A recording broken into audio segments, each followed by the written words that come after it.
সুপ্রিয় দর্শক মন্ডলী, আজ সোমবার 10ই মার্চ 2025 25শে ফাল্গুন। জানাচ্ছি পত্রিকাগুলোর প্রধান প্রধান শিরোনাম।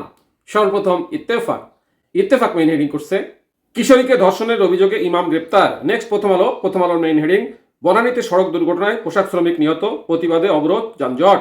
নেক্সট যুগান্তরের মেইন হেডিং যেভাবে মালখানা থেকে ইয়াবা সরিয়ে বিক্রি করতেন এসপি রহমত। এরপর জনকণ্ঠের মেইন হেডিং মাগুরায় শিশু ধর্ষণ, প্রধান আসামি হিটু 7 দিনের রিমান্ডে। নেক্সট ইনকলাবের মেইন হেডিং ব্যস্ত সূচিতে প্রধান উপদেষ্টা 3 মাসে 3 দেশ সফর। এরপর আমাদের সময় মেইন হেডিং নদীর জলাবন্টন নিয়ে ভারত বাংলাদেশ বৈঠক সফল হলো না।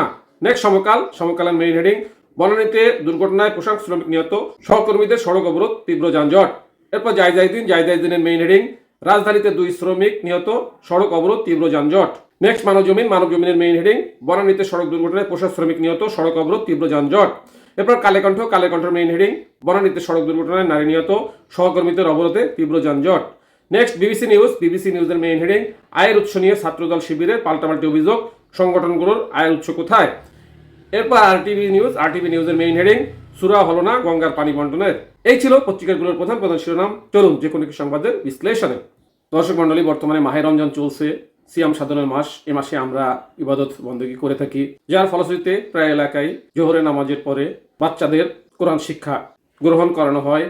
ঠিক তেমনি সিলেটেও কোরআন শিক্ষা চলতেছিল। এইখানে 17 বছরের এক কিশোরী মসজিদের ইমাম কর্তৃক ধর্ষিত হয়। ঘটনাটা খুবই দুঃখজনক। এটার একটা প্রতিবেদন ইত্তেফাকও করেছে। চলে যাচ্ছি সেই খবরটার বিশ্লেষণে। কিশোরীকে ধর্ষণের অভিযোগে ইমাম গ্রেফতার। মসজিদে পড়তে আসা 17 বছরের এক কিশোরীকে ধর্ষণের অভিযোগে মসজিদের ইমামকে গ্রেপ্তার করছে পুলিশ। গ্রেপ্তারকৃত ইমামের নাম শফিকুর রহমান। তিনি সিলেটের গোয়াইনঘাট এলাকায় মৃত আব্দুল বশিরের ছেলে।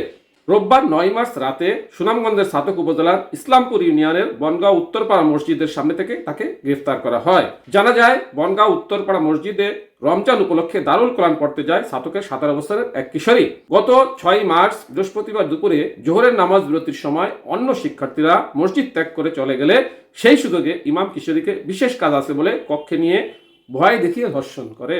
এই ঘটনা কাউকে বললে এই কিশোরকে প্রাণে হত্যা করার হুমকি দেয় অভিযুক্ত ইমাম। পরবর্তীতে আবারও 8 মার্চ শনিবার দ্বিতীয় দফায় তাকে একই রুমে ধর্ষণ করলে ওই কিশোরী বাড়িতে গিয়ে তার পরিবারের লোকজনকে জানায়। পরদিন বিকেলে কিশোরীর খালা বাদী হয়ে ছাতক থানায় অভিযোগ দায়ের করেন। অভিযোগের প্রেক্ষিতে রাতেই ওই ইমামকে গ্রেপ্তার করছে পুলিশ। ছাতক থানার ওসি মোহাম্মদ মোখলেসুর রহমান আকন্দ বলেন, এক কিশোরীকে ধর্ষণের অভিযোগে মসজিদের ইমামকে গ্রেপ্তার করা হয়েছে। সেই সাথে ওই কিশোরীকে সিলেট ওসমানী মেডিকেল কলেজ হাসপাতালে পাঠানো হয়েছে। একদিকে মাগুরে আর 8 বছরের কিশোরী ধর্ষণ নিয়ে চলছে দেশে তোড়পাড়।